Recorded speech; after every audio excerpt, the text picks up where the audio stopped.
Bismillahirrahmanirrahim. Assalamualaikum warahmatullahi wabarakatuh. Alhamdulillahirabbil alamin. Wassalatu wassalamu ala sayyidina Muhammad wa ala alihi washabihi ajmain. Rabbi zidni ilma, Allahumma anfa'ni bima 'allamtani wa 'allimni ma yanfa'uni warzuqni ilman yanfa'uni. Dipancarkan dari Jalan Masjid Silaturahim nomor 36 Kalimanggis, Cibubur, Bekasi, Radio Silaturahim untuk Islam yang satu. Ikhwan akhwat yang dirahmati Allah Subhanahu wa taala. Senang sekali saya Angga Aminuddin ditemani Muhammad Robi, ada Yusuf Subangkit meja operator. Dapat kembali menyapa Anda acara Tausiah Sore bersama Ustadz Zain Al-Hadi edisi hari Kamis. Di kesempatan kali ini kembali hadir Ikhwan Akhwat menemani Anda. Insya Allah topik bahasan kita di kesempatan kali ini masih melanjutkan topik di minggu lalu, yaitu membangun miniatur surga. Sekarang bahasan yang kedua, dan nanti Ustadz Zain juga sudah menyiapkan beberapa ayat-ayat Al-Quran yang akan dibahas di topik kali ini. Alhamdulillah Ustadz Zain Al-Hadi telah hadir di studio. Assalamualaikum warahmatullahi wabarakatuh, Ustadz. Waalaikumsalam warahmatullahi ta'ala wabarakatuh. Jadi kita melanjutkan topik bahasan yang di minggu lalu, Pak Ustadz, ya? Betul. Ya, ada beberapa ayat Al-Quran nanti akan dibahas. Ikhwan akhwat, mari kita simak Tausiah Sore kesempatan kali ini, membangun miniatur surga di bumi Indonesia. Tafadhol ya, Ustadz. Baik. Bismillahirrahmanirrahim. Alhamdulillahirabbil alamin. Allahumma shalli ala sayyidina Muhammad wa ala ali sayyidina Muhammad. Assalamualaikum warahmatullahi ta'ala wabarakatuh. Pendengar dan pemirsa yang disayang Allah, alhamdulillah kita dapat bertemu lagi pada sore hari ini, melanjutkan bahasan kita mengenai membangun miniatur surga di bumi Indonesia. Di bumi semua kalau mampu. Yang lalu kita sudah bahas bahwa Allah berfirman dalam surat Al-Hijr ayat 45 sampai 48, kelak orang yang bertakwa itu akan ditempatkan Allah di surga. Masuk di sana, dan di sini ada kata kuncinya. Mereka dapat menikmati segala kesenangan di surga karena apa? Wa naza'na ma fi sudurihim min ghillin. Kami cabut segala benci, dendam yang ada di hati mereka. Kemudian mereka ikhwanah, saling sayang, duduk bersenda gurau, mutagabilin, saling berhadapan. Itu di surga sana. Berarti Allah mengabarkan untuk bisa seperti itu di dunia ini kita latihan untuk menjadi calon penghuni surga. Berarti sikap kita sudah sedikit menyerupai sikap ahli surga. Jadi artinya kita bikin surga-surgaan atau miniatur surga di dada kita, di rumah kita, di tetangga, di rukun tetangga, rukun warga, di masjid, di kantor, di pabrik, di gedung DPR, dimanapun kita berada.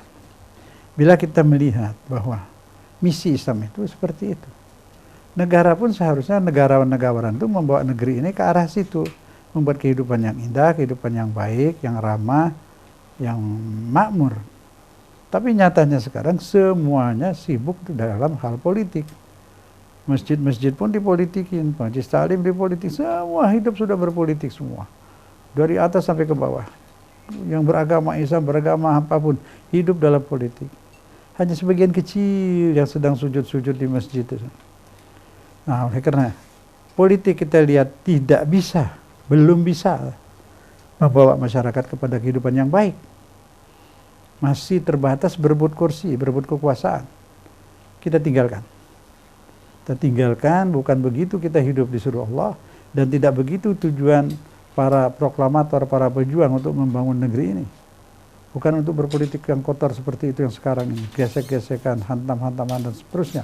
Sudahlah, semua kita tahu, tinggalkan itu semua. Jadi, kewajiban kita itu membela mustad'afin, membela orang-orang tertindas, menyebar kebaikan.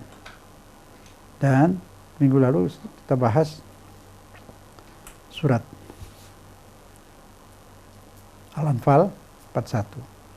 Bahwa zakat itu 20% neto ya, 20% bukan bruto.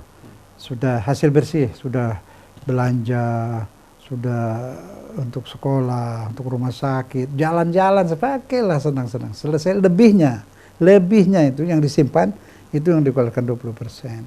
Jadi kita hitung pemasukan kita setahun itu berapa, pemasukannya berapa, pengeluarannya berapa. Setahun itu. Nah, sisanya itu yang dikeluarkan 20%. Itu indah sekali. Sehingga yang penghasilan sedikit bisa nol, ya banyak sedikit ya bisa sedikit lah. Tapi yang kena besar itu yang kaya sekali. Itu wajar supaya gap sosial ekonomi, jurang pemisah antara kaya dan miskin tidak terlalu jauh. Dan ada berbagi kasih di situ, ada tanggung jawab individu terhadap masyarakat. Indah sekali. Sekarang yang kita bahas lagi, bagaimana kita bisa melaksanakan perintah Allah dalam Al-Quran ini. Saya mengatakan 20% bersih, berdasarkan perintah Allah dalam surat Al-Anfal 41. Saya nggak ulang lagi, soal dalilnya sudah oke. Kalimatnya umum, kalau diartikan fai atau ghanimah itu diartikan pampasan perang, itu masa lalu. Karena zaman dahulu itu nggak ada harta kecuali perang gitu. Tapi kalau kita teliti kata-kata dalam Al-Quran, min syai'in, dari segala sesuatu, jadi semua penghasilan. Nah, hasil hewan 10% sudah jelas, pertanian ada 5%, ada 10%, barang tambang 20%. Nah, jadi penghasilan lain-lainnya ini objek-objek macam semua itu ya, kelebihan dari belanja ya 20%, itu adil. Sehingga setiap organisasi Islam itu, ya Nahdlatul Ulama, ya Muhammadiyah, ya Wasliyah, ya Al-Irsyad, Al-Persis, Arabito, semualah dapat mengumpulkan itu. Masing-masing punya bank, kumpulkan di banknya masing-masing, bisa digunakan untuk beli lahan-lahan, ternak-ternak, buka yang tidak ada kerja, diberi semua pekerjaan. Kiai-kiai, ustadz-ustadz harus digaji bulanan, itu sudah harus. Semua negara, semua zaman kapanpun, ustadz dan kiai-kiai dan pengurus masjid, semua itu yang bergerak di bidang sosial, bidang dakwah, diberi gaji bulanan dari situ. Jadi mereka hidup mulia, jangan seperti sekarang, mereka mulia. Seorang muslim tidak boleh hidup dalam kehinaan, apalagi ustadz. Negara pun tidak boleh hina.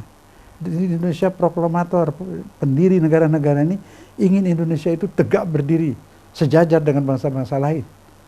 Tidak mau kita dihina, dijajah oleh negara lain, oleh bangsa lain. Lebih baik mati daripada hidup dalam kehinaan. Itu Indonesia seperti itu seharusnya. Dari proklamator Pak Muhammad Hatta, Soekarno, semua seperti itu. Tidak nunduk-nunduk habis, ditekan, diatur dari luar. Jadi begini, kita harus bangkit, tegak. Bisa mulia bila kita semua bekerja keras, menebar kesuburan, kemakmuran.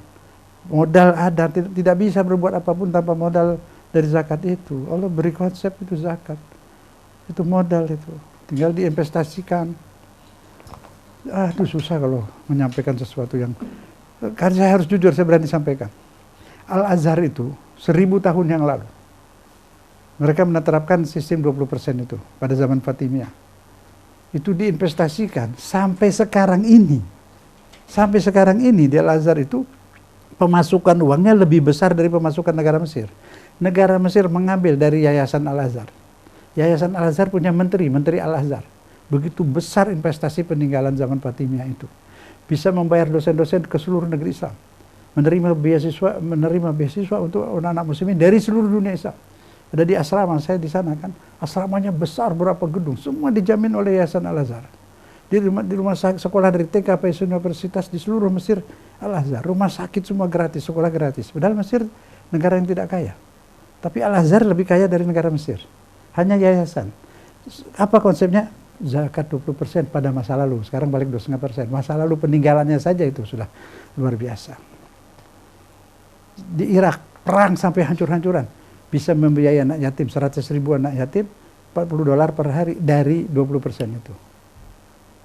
Jadi kita lihat kalau ini baik, kita bisa baik, jangan ditentang. Mari kita mulai.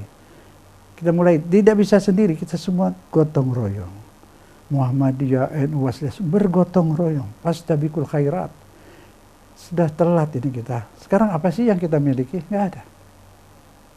Di negeri ini mana? Siapa yang punya harta? Siapa yang banyak punya uang dan punya harta di sini?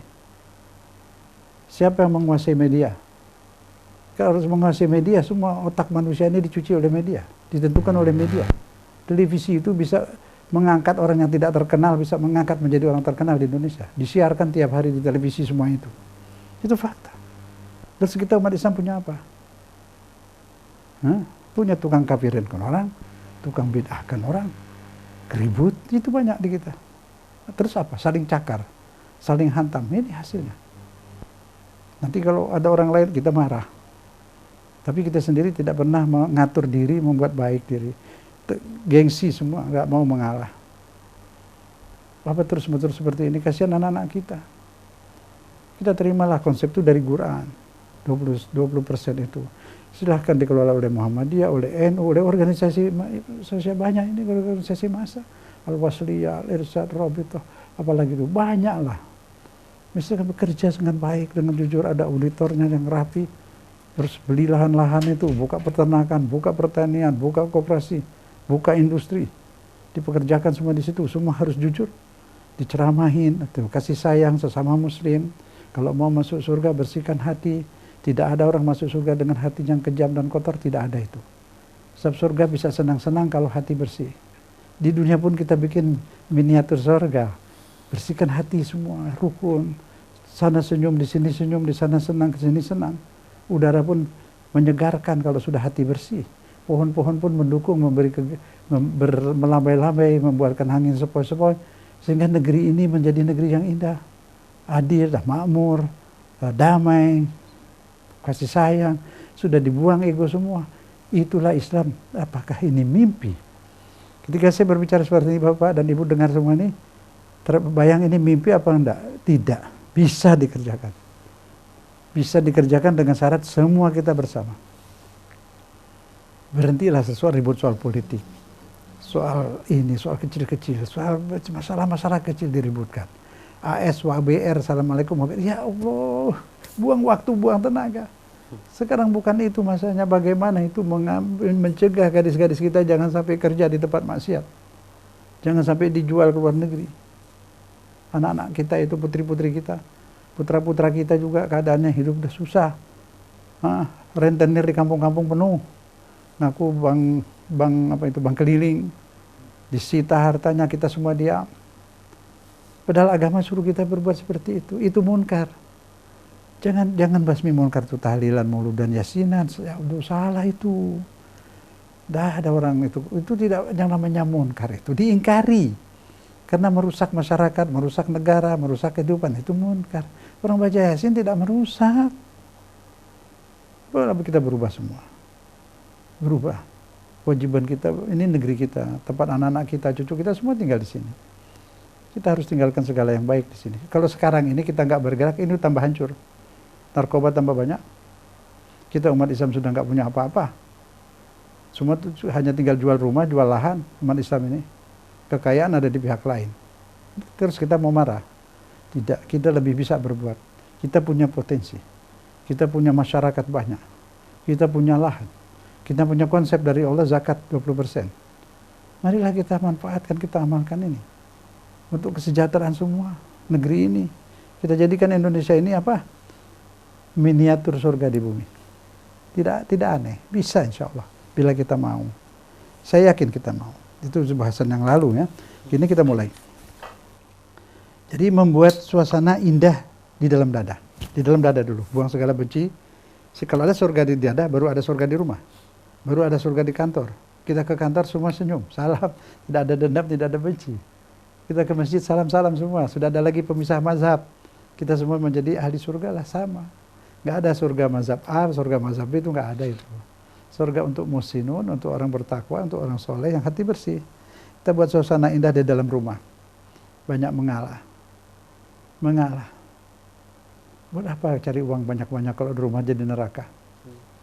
Buat apa bikin makan-makan enak kalau nggak nafsu makan karena habis ribut, habis bertengkar. Lagi merengut, lagi cemberut, suami istri ribut, anak-anak korban lagi. Nggak betah di rumah anaknya, pergi mall lagi. Padahal kalau kita mau korban sedikit aja, korban perasaan mengalah gitu pada suami ngalah sama istri, selesai, itu nggak ada masalah. Yang ada hanya senyum. Di rumah senyum, di dapur senyum, di kamar senyum, di serambi senyum. Semua senyum.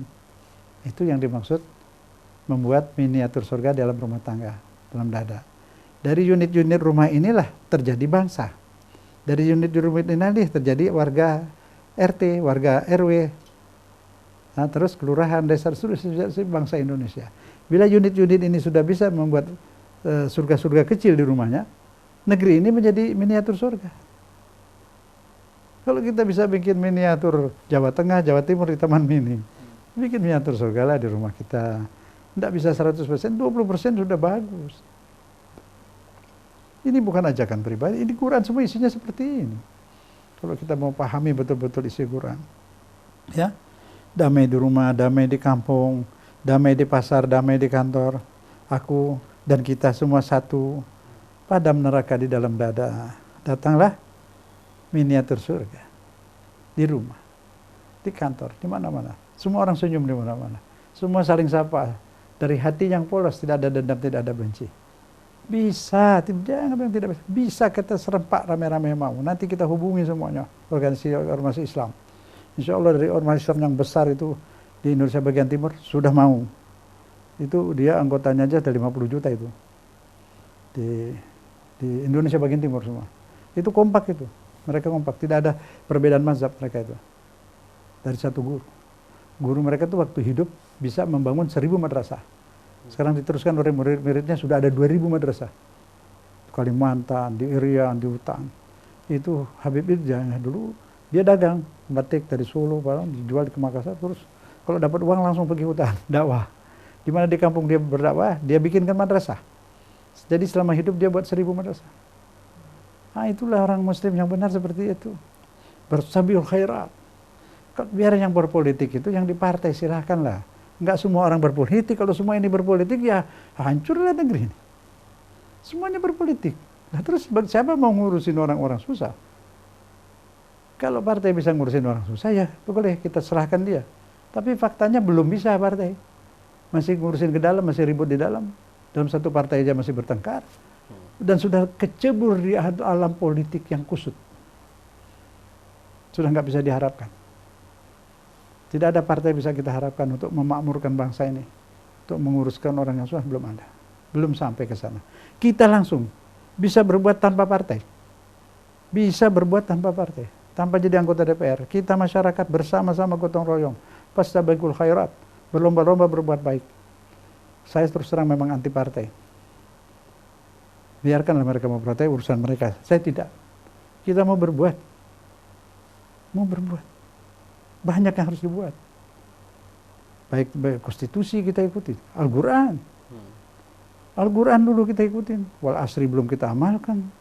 Surat itu al-ayat allazi yukadzibu biddin. Fadzalika allazi yad'ul yatim, membiarkan anak yatim wala yahudu ala ta'amil miskin, tidak peduli makan orang miskin. Kita belum amalkan. Kiai Haji Ahmad Dahlan tidak mau pindah ajaran dari keajaran lain kalau belum diamalkan. Itu pendiri Muhammadiyah itu. Konsisten sekali dia dengan Quran. Dia pegang teguh ayat demi ayat. Kiai Asy'ari, ayah Gus Dur, kakek Gus Dur, semua pejuang membela negara. Bukan harus partai politik, tidak. Emang tidak beres negeri ini harus lewat partai? Ya tidak. Tanpa partai kita bisa lebih banyak berbuat, tanpa gontok-gontokan. Floating mesh tuh. Jadi masyarakat yang ngambang, tidak terikat dengan partai. Kalau perlu floating juga dari mazhab. Kita boleh bermazhab tapi floating, bukan agama itu. Kita ngambang aja. Kita senang Syafi'i, senang Maliki, senang Hambali, kan begitu. Pribadi mau Mas Syafi'i silakan. Tapi kita terima mazhab lain. Sebab itu bukan agama. Pendapat manusia. Tapi kalau agama itu yang hidup dan matiku di agama. Kan begitu. Nah, agama mengajarkan cinta bangsa, cinta tanah air, cinta negara. Inilah yang diperjuangkan. Inilah jihad membela negara. Jihad nggak selamanya perang. Jihad lawan hawa nafsu. Jihad memakmurkan negeri. Jihad bertani. Jihad berteknologi. Jihad menciptakan ilmu baru. Semua Imam Syafi'i jihadnya apa? Membuat buku, selemari buku tulisannya. Jihad menggali hukum Islam. Imam Maliki, semua imam-imam itu sampai ada yang menggali ilmu kedokteran, Ibnu Sina, Ibnu Rushd. Semua berhenti, kenapa berhenti? Tidak diteruskan sekarang. Kok semua orang Islam sibuk berpartai sekarang? Sibuk berpolitik? Hah? Siang malam inna hidupku wa matiku untuk politik. Inna sholati wa nusuki wa mahaya lillah. Hidupku mati karena Allah. Allah suruh apa? Allah suruh urusin hambanya ini. Bangun negara yang baik. Banyak menciptakan senjata, berpikir. Nggak perlu kita tunduk, ruku, sujud kepada negara lain. Bagi kita tidak ada negara adiguna, adik kuasa. La haula wala quwata illa billah. Tidak ada yang berkuasa, yang paling kuat hanya Allah. Kita bisa. Tidak mau kita menjadi gerbong. Kita harus menjadi lokomotif. Lebih baik jadi kepala teri daripada jadi ekor kakap. Nunduk, nurut, didikti oleh negara lain. Kecil kita. Teri dulu, nggak apa-apa. Tapi kita kepala bisa mandiri. Bisa mengatakan tidak, bisa mengatakan iya untuk kepentingan negeri kita. Tidak mau dijajah. Jadi kalau begini kita butuh investasi dari luar. Dengan adanya 20% zakat kita bisa mempunyai investasi sendiri. Kita bikin saham proyek-proyek pemerintah. Kasih dari uang itu ke saham. Hasilnya buat masyarakat yang tertindas, yang hidup serba kurang. Yang wajib kita bela. Mari kita beralih. Berjuang di sini, beribadah kita dalam hal masalah sosial. Membantu masyarakat, membangun negeri ini menjadi lebih baik. Biarin yang berpolitik silahkan sana. Kita di bidang ini.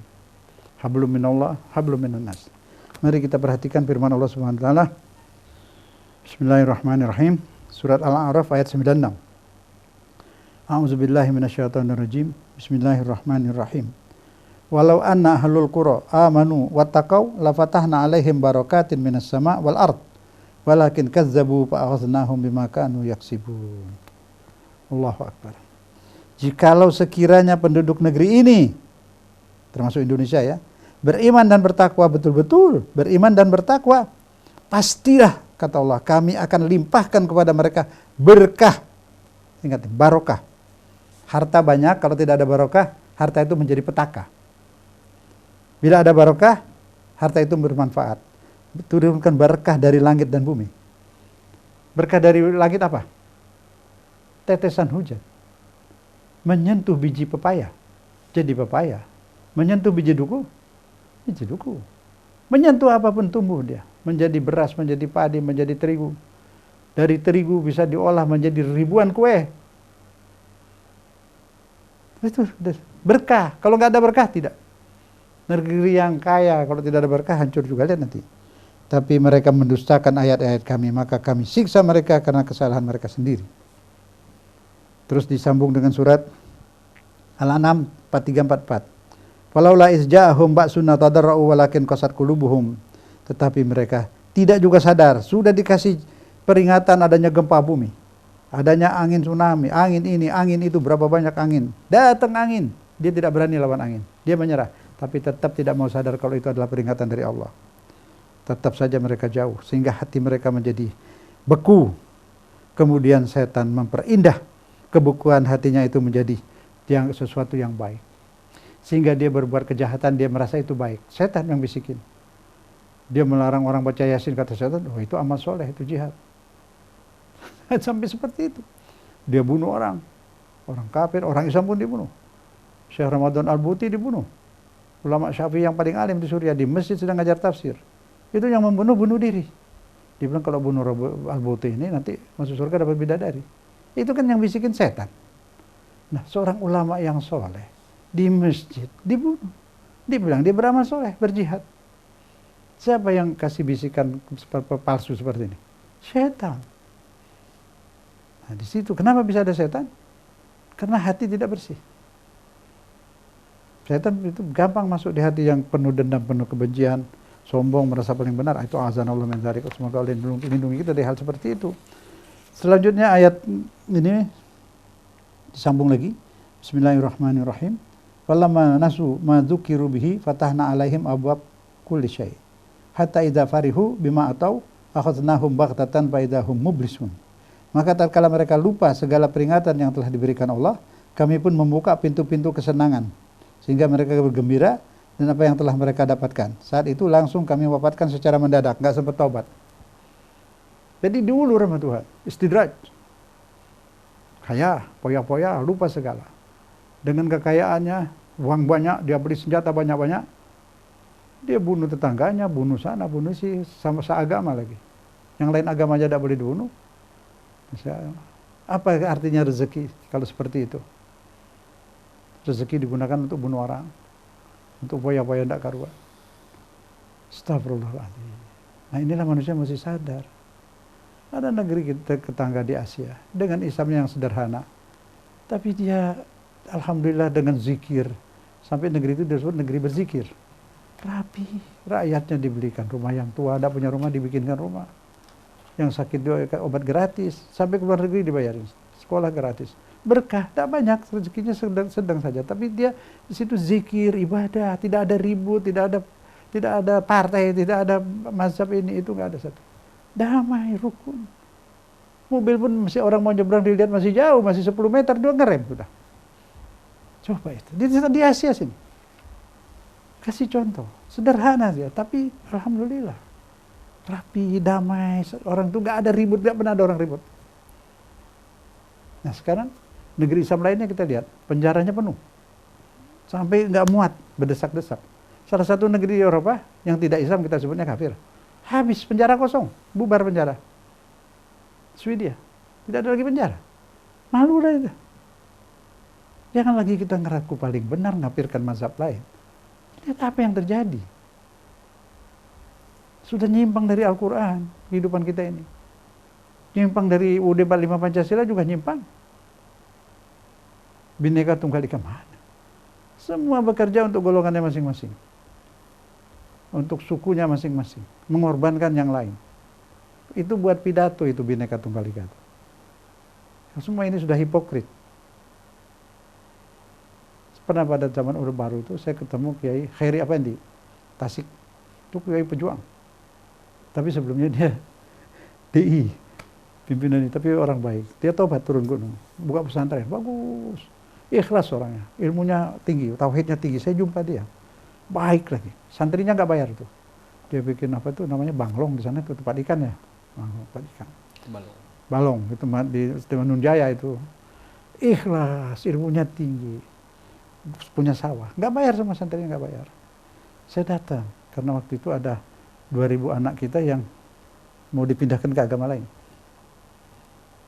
Saya tanya, Pak, ini ada begini. Dia nangis, dia bilang, saya pikir saya sudah tamat kita ini. Lalu datang Bapak, saya masih muda waktu itu, masih muda mau memperhatikan hal seperti ini. Senang dia. Ya sudah kita urus. Tapi kita mau masukin di pesantren anak itu. Tapi nggak ada yang mau. Karena dapat dana, jadi yang mengasuhnya dapat dana. Kalau masuk pesantren kan rugi. Jadi saya udah bagi di Cintawana, Singaparna, Manunjaya, bagi dia anak, nggak mau. Ya sudahlah, ceritanya selesai seperti itu. Jadi salah satu yayasan lah, mau dipindahkan agama anak itu dengan uang.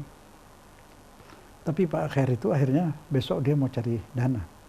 Saya mau demonstrasi nih, Pak, besok. Hari apa itu? Itu zaman Orde Baru. Oh, mau demonstrasi, bilang jangan Pak. Kita tetap mau demonstrasi. Ya, kalau begitu begini Pak, saya kasih jimat. Jadi nggak bahaya, nggak ditangkap. Malah polisi nanti bantu Bapak. Bagaimana? Bapak tulis hidup Pak Harto, hidup pembangunan, tulis di situ. Beneran, dibikin kayak gitu, iya dong. Jadi dia udah benar kan? Ya kan? Hidup Pak Harto, Bapak pembangunan, UUD 45 Pancasila, dibuat spanduk besar. Ya sudah, polisi malah jagain. Dapatlah dana. Nah itu artinya apa? Dia tidak melawan arus. Dia mau demo silahkan dengan cara yang bagus, yang tidak melawan arus pada saat itu memang harus begitu. Memang begini cara Pak, kita dakwah segala macam, menghormati hak orang lain. Senanglah dia jalan seperti itu. Nah masalah tadi saya bilang Pancasila, UUD 45, emang sudah konstitusi harus semua terima. Terus bilang ngamalin. Nah yang ngamalin siapa? Sebagian kecil. Itu kan karena udah biasa harus disebut, jadi sebutlah rame-rame semua yang nyebut pun banyak tak ngamalin itu. Ini cerita apa adanya. Nah, sebaiknya kita tidak seperti itu hipokrit. Kita amalin sebenarnya. Pasal dalam UUD 45 semua itu tidak ada yang bertentangan dengan Quran. Sila dari Pancasila itu semua tidak ada yang bertentangan dengan Quran. Itu kalau menurut saya itu fikih. Sesuai dengan Al-Quran. Fikih juga kan buatan manusia. Sesuai dengan Al-Quran. Rukun Islam 5, rukun 6, sekian, itu buatan manusia. Diambil dari hadis. Hadis malaikat itu. Ya kan? Yang susut manusia dibikin rukun sekian. Itu biasa. Jadi UUD 45 tidak ada bertentangan. KUHP juga enggak. Hanya satu pasal yang bertentangan. Terus yang kurang, sanksi hukumnya kurang keras. Kurang berfungsi preventif. Jadi enggak mesti ditentang. Diatur, dibikin lebih baik. Caranya seperti itu dalam dakwah. Jadi tidak harus keras. Tidak semua orang bisa dilakukan dengan cara baik. Sampaikan dengan cara baik. Ud'u billati hiya ahsan. Berdakwah dengan cara yang baik. Gitu. Bagi yang agama lain, ya silakan. Seperti kita mau bikin surga ini. Miniatur surga di bumi Indonesia. Saudara kita yang Kristen, mari. Dia punya ajaran dari Nabi Isa Yesus yang sangat baik. Nabi Isa itu punya apapun, kalau ada orang lain nggak punya, dikasihin semua itu. Terkenal dengan kasih sayangnya.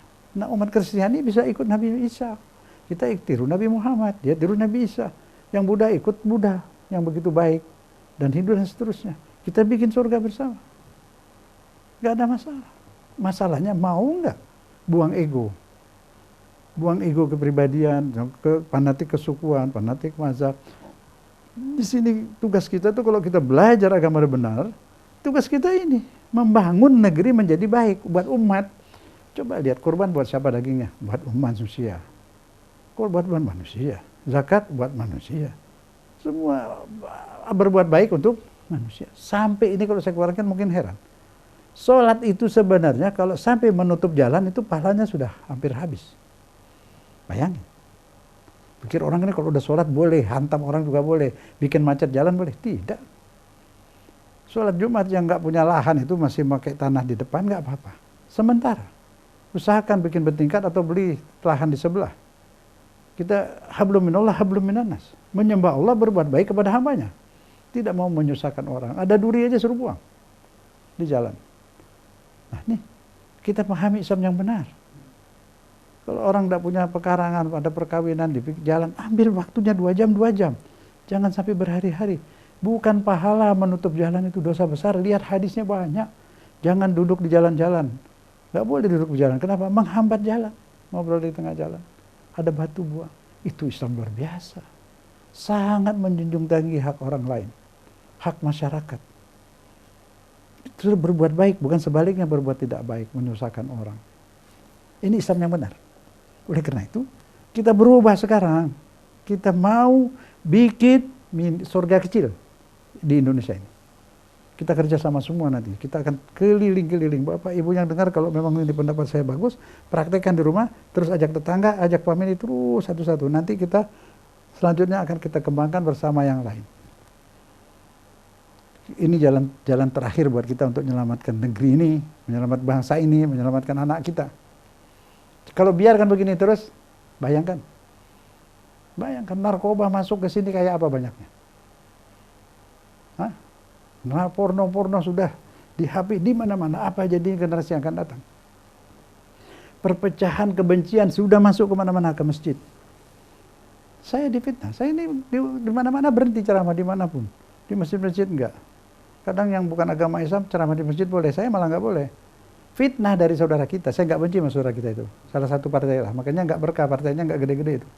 Ya, kita ini dakwah dimusuhin. Di masjid manapun, itu Ustadz itu, mazhabnya lain, kafir itu. Saya nggak apa-apa, nggak marah. Semoga mereka diampuni Allah, bisa maju lagi, tidak ada dendam, tidak ada benci. Lupakan, ini saya sampaikan supaya saudara-saudara tahu. Saya ini tidak kafir. Saya dakwah kemana saja. Ya, insya Allah. Islam saya itu Islam, agama ini Islam. Quran dan As-Sunnah yang kita ikutin. Mazhab itu saya bisa ikut, bisa enggak. Kayak mobil. Naik angkot kayak mau naik itu yang mana aja pindah-pindah juga nggak apa-apa. Kalau Islam pindah-pindah itu nggak boleh. Saya senang semua mazhab, kenapa tidak? Baik, kalau ada yang baik dari manapun kita ambil, tapi nggak berjuang untuk mazhab, berjuang untuk Islam. Buat Islam juga bukan untuk Islamnya, untuk umat Islam. Umat Islam juga tidak untuk bangsa. Yang bukan Islam pun harus kita beri hak, dia hidup layak sama seperti yang lain. Itu di Rasil sering kita dengar tuh dari Ustadz Husin itu. Itu benar. Sudah benar itu jalannya, kita bantu terus jalani. Di Islamnya kita nggak rubah ini, ajarannya, pemahamannya, perbuatannya. Salahnya Islam sekarang apa? Terlalu banyak kecebur di bidang politik, diadu domba. Nah itu yang hampirkan saya mesti terus terang saja. Terus terang, maka saya maafkan semua yang ada di sini, di masjid-masjid yang mendengar ini, tahu.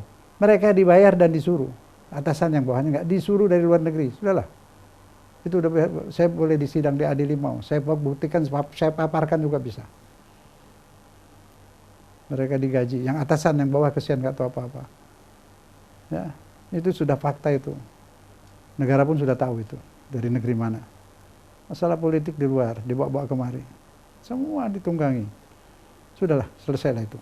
Kita sekarang selamatkan negeri kita, selamatkan diri kita, negeri kita, anak-anak kita, generasi akan datang. Kurangi politik, biar mereka yang berpolitik, kita berbuat khairat, fasdabiqul khairat, berlomba untuk berbuat baik.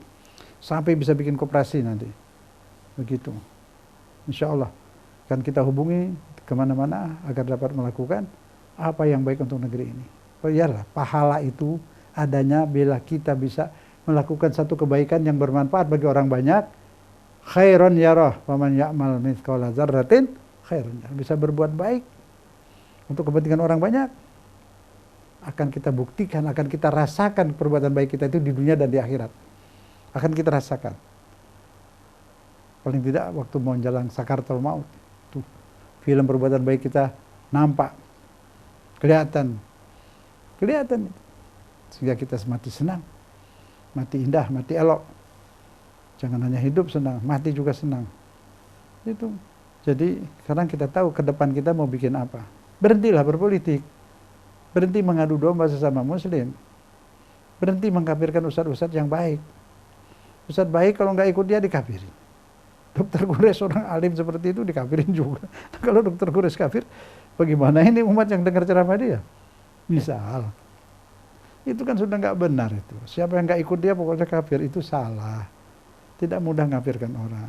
Kalau menurut saya, maaf, semua yang ada sekarang ini Muhammadiyah, NU, Wasliyah, semua selain Ahmadiyah itu muslim yang baik, ajarannya sudah benar semua. Benar-benar di mana menyimpang nggak ada. Tinggal pemahaman dibikin paham yang benar. Cukup. Mari aja sekarang kita rame-rame gotong royong Muhammadiyah, kita bikin miniatur surga di Indonesia. Dihidupkan itu zakat. Buka bank zakat masing-masing ormas. Tidak semua berpolitik. Apa gunanya berpolitik kalau nggak punya uang? Sekarang di negeri kita apa yang terjadi? Pancasila memang disebut ketuhanan yang Maha Esa, tapi dalam kehidupan apa yang berkuasa? Apa yang diterapkan? Bukan ketuhanan yang Maha Esa, keuangan yang berkuasa. Semua yang punya uang bisa bikin apa saja di sini. Fakta. Keuangan. Kita hidup di Indonesia diatur oleh siapa? Berita-berita di otak kita masuk dari mana? Televisi. Siapa yang punya televisi? Hah? Mana televisi umat Islam? Ini hasil. Tapi yang besar-besar itu berita dibolak-balik, tahu saya. Kadang memberitakan itu ISIS, IS sekarang bukan ISIS. Dulu ISIS mau bikin negara Islam di Irak dan Suriah. Sekarang enggak. Di seluruh dunia negeri Islam mau diambil, mau di bawah dia, di bawah khalifah. Maka IS sekarang bukan ISIS, IS, Islamic State. Bahasa Arab disebut Daesh, Daulah Islamiyah. Dia mau bikin negara Islam tanpa perbatasan. Semua negeri umat Islam dia mau menguasai, punya dia. Dia akan irim itu pembunuh diri segala sebagainya. Kemana-mana termasuk ini diincar juga. Dan sebagian udah di sini. Kita ajak dia tobat. Bukan itu. Khalifah juga, khalifah yang mana? Di zaman khalifah mana yang ada kebaikan? Enggak perlu itu. Kita amalin Quran, amalin sunnah Nabi, bikin miniatur surga. Kita disuruh bikin bantu orang, itu aja hidup ini. Mereka bisa hidup layak, bisa hidup senang, makanan cukup, kesehatan ada, ibadah aman. Selesai. Rukun, tidak ada ribut lagi. Partai ini bikin pecah belah. Fanatik mazhab bikin pecah belah. Kalau kita pecah belah, dapat apa kita sekarang? Dapat apa? Muslimin dapat apa di sini? Apa yang sudah bisa dibuat? Umat Islam jual tanah tiap hari. Kita masih mau meribut lagi. Saya mau tanya, siapa yang pegang kekayaan Indonesia yang menikmati siapa? Yang punya uang banyak siapa? Kita nggak ngiri dia bekerja. Kita sadar dong. Televisi siapa yang punya? Terjemahannya itu kalau ISIS diterjemahin pejuang. Aneh nggak? Saya lihat itu di salah satu TV swasta. Pejuang apa? Membunuh orang di mana orang Islam semua dibunuhin. Nah itu kadang-kadang seperti itu. Cuci otak kita bisa dibentuk oleh televisi. Mungkin jadi begini. Maaf, seperti swasta seperti itu. Kadang kumpul-kumpul, bincang-bincang itu, saya lihat kayaknya ada unsur-unsur juga untuk mengadu. Memecah belah. Bicara bebas, segala bebas. Kebebasan yang kurang baik. Semua isinya mecah belah itu. Sebagian, enggak semua. Sedikit manfaatnya televisi swasta itu. Nah kita nggak punya televisi yang banyak. Ini hasil alhamdulillah. Harusnya semua bantu kembangkan ini. Kembangkan, bukan justru diciutkan malah. Jangan dengerin hasil itu. Kok orang Islam ngomong kayak gitu? Kok jangan dengerin hasil? Jangan dengerin televisi yang buka maksiat gitu loh. Nah televisi dakwah kok jangan. Ini salah kita kan, pola pikir kita udah di situ dirusak, diadu. Ya maaf itu contoh, sekarang udah nggak lagi. Tapi bagaimana selanjutnya ini kita mau sadar, kasihan anak-anak cucu kita itu. Sekarang saudara kita yang di Jakarta Jabotabek, apa yang terjadi? Jual tanah, pindah ke Citayam, dari Citayam pindah lagi kemana entah. Terus tiap hari keluar dari sini, dari Jabotabek. Terus kita terus diam juga. Nah, beginilah masalahnya, juga nggak bisa marah, nggak bisa ngomel, semua dilakukan seperti ini sesuai dengan konstitusi katanya. Nah kita berbuat apa? Bersatu.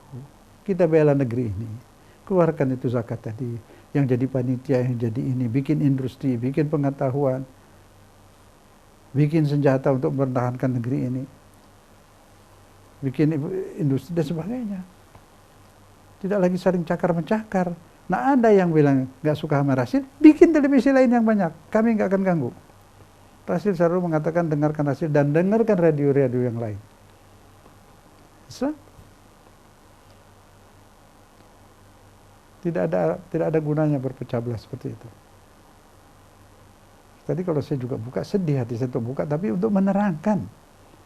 Saya nggak marah, saya ini korban, dakwah saya dicegat terus terang aja sampai sekarang. Nggak apa-apa. Tuhan ampuni mereka karena salah paham. Disuruh oleh yang sedang berpolitik di Timur Tengah. Disuruh. Saya nggak mau sebutlah, banyak saya tahu. Ribuan itu alumni dari Timur Tengah digaji itu untuk memusuhi mazhab tertentu. Tapi insya Allah sekarang udah nggak lagi tobatlah mereka itu. Nah itu jadi kapan kita mau cerdas dan pintar? Mengikuti Al-Quran.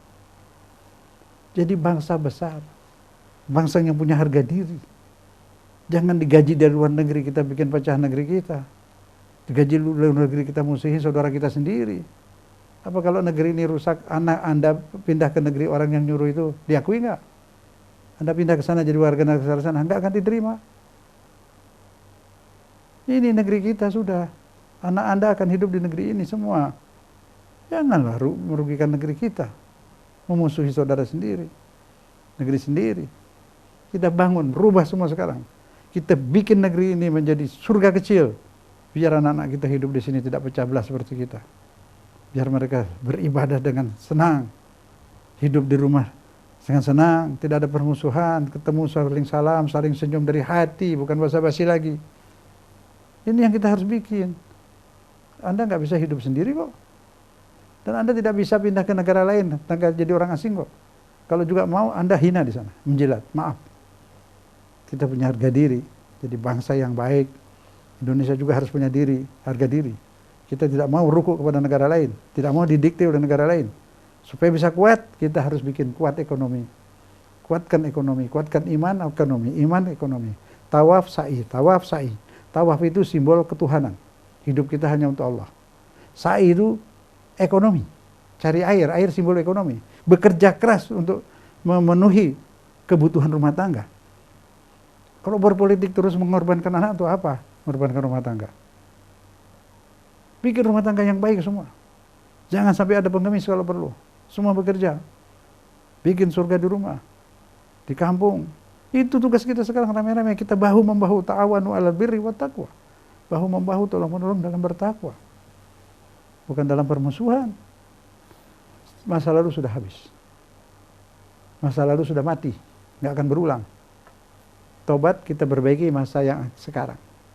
Dan yang akan datang. Hidup ke depan. Setelah kita, anak kita mau hidup. Anak kita lahir butuh sekolah. Selesai sekolah butuh kawin, rumah tangga. Butuh rumah. Butuh pekerjaan. Itu harus kita siapkan dari sekarang. Buka lapangan kerja yang banyak, tanah kosong di gunung banyak. Kita beli modal mana? Keluarkan ini humus. Kerja di situ, bisa bikin industri, bisa bikin kepandaian apa saja, keluarkan. Nggak perlu impor terus, nggak perlu minta dari luar negeri terus. Jangan jadi bangsa pengemis. Hina itu.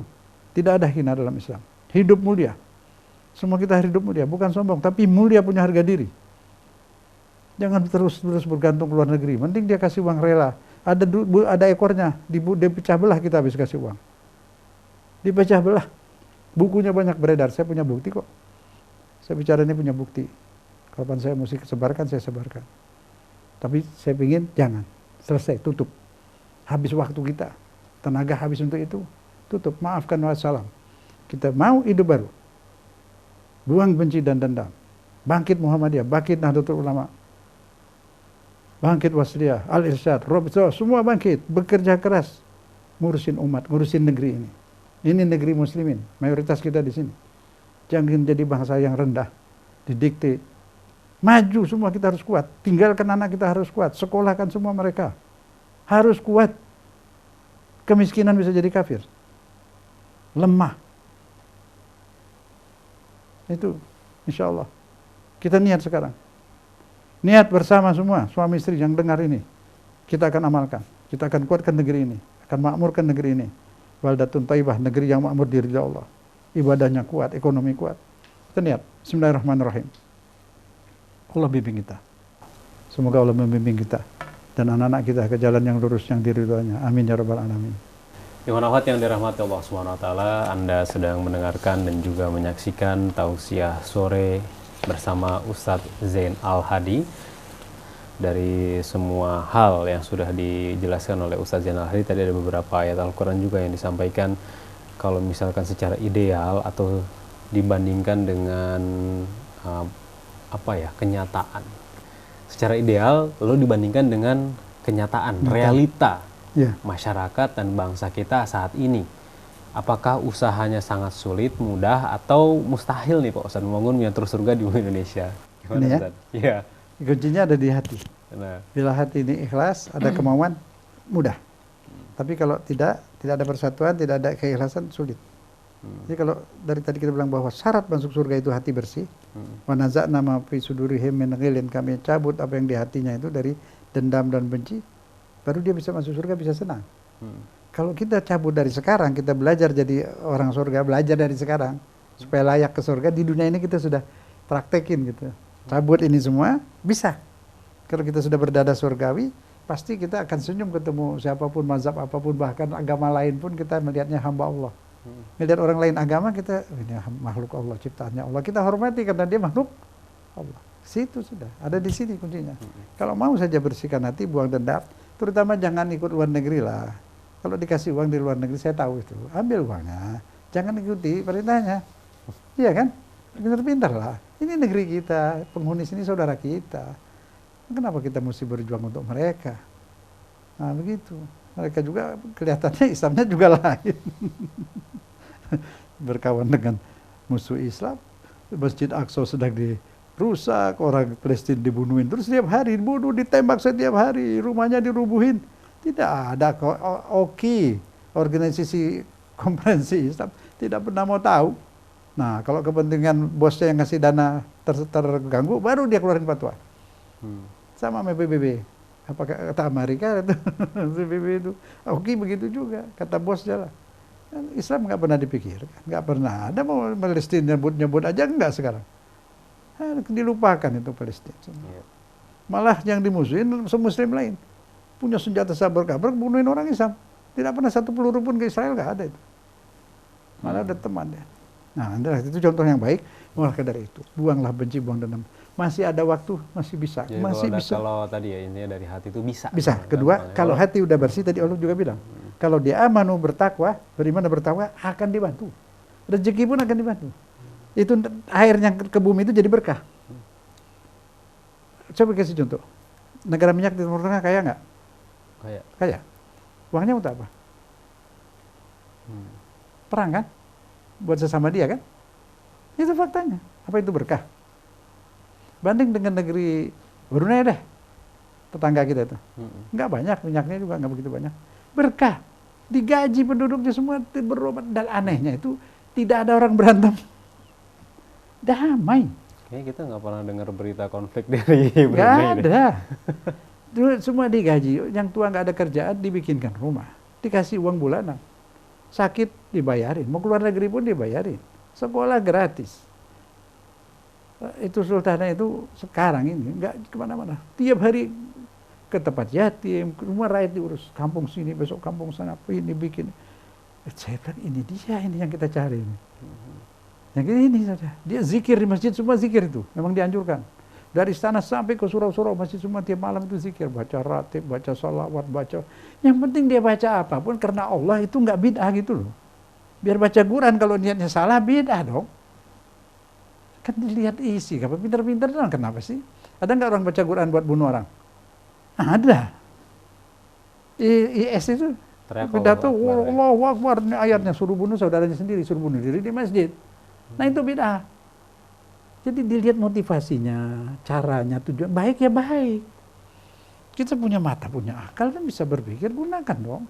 Kedua, Islam juga ngajarin kita hidup aziz, mulia. Jangan hanya menada. Menada. Nah itu saya suka lihat, itu maaf kadang-kadang saya nggak mau sebutlah, nggak tega juga ya. Pejabat tinggi seorang muslim bertemu tamu dari luar, tapi suka bantu, dia minta bantu dana. Kita nggak sebut ya, jangan tersinggung. Jadi itu tamunya duduk di kursi, pejabat kita tinggi itu duduk di lantai, hanya mau minta bantuan. Itu yang saya nggak mau. Mengapa harus mengenakan diri? Ini bangsa Indonesia bukan bangsa seperti itu. Dari dulu lihat itu. Sunan-sunan, pejuang-pejuang punya harga diri, bukan congkak tapi harga diri. Ya, kita harus kembalikan seperti itu. Kembalikan. Muslimin lihat itu, Kiai Ahmad Dahlan, Kiai Hasyim Asy'ari, lihat orang-orang pejuang semua itu. Baik. Insyaallah. Ya, Ikhwan Akhwat, kita akan kembali di sesi kedua. Tetaplah bersama kami.